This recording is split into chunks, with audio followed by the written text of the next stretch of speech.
7h, 9h, France Bleu Héros Matin. Il est pratiquement 8h15 et c'est Gaël Schuller que nous retrouvons comme chaque samedi. Nous parlons santé bien sûr.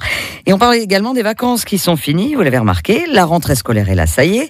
Et nos bonnes intentions, elles sont là aussi. À commencer par faire du sport. Alors c'est très louable comme intention. Mais comment faire, Gaël, pour tenir la route sur la distance ? Faire du sport, tout le monde est d'accord pour dire que c'est bien pour la santé, pour le moral. Mais on ne part pas tous sur la même ligne de départ. Il y a ceux qui aiment ça, ceux qui s'y sont mis, et ceux qui aimeraient bien se lancer. Le docteur Vincent Attalin, nutritionniste et médecin du sport à l'hôpital La Péronie de Montpellier, en est convaincu.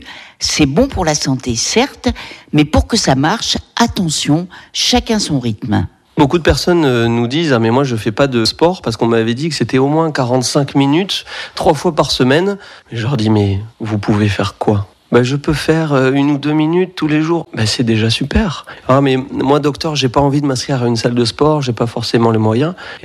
Simplement avec vos chaussures, vous pouvez aller vous balader. Le message le plus important, c'est plutôt de dire que toute activité physique est bonne. D'ailleurs, j'utilise le mot activité physique et non pas sport pour enlever cette notion de compétition.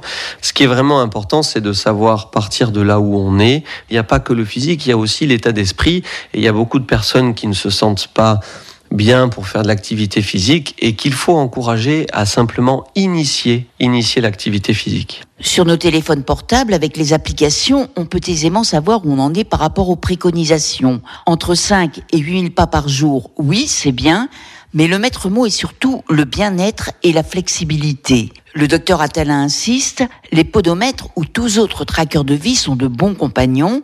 C'est sûr, plus on se bouge, plus on a envie de bouger. Mais attention, c'est un cercle vertueux qu'il ne faut pas transgresser au risque de devenir bigorexique, un nouveau terme qui signifie que l'on est accro au sport et comme toute addiction, cela s'avère alors dangereux.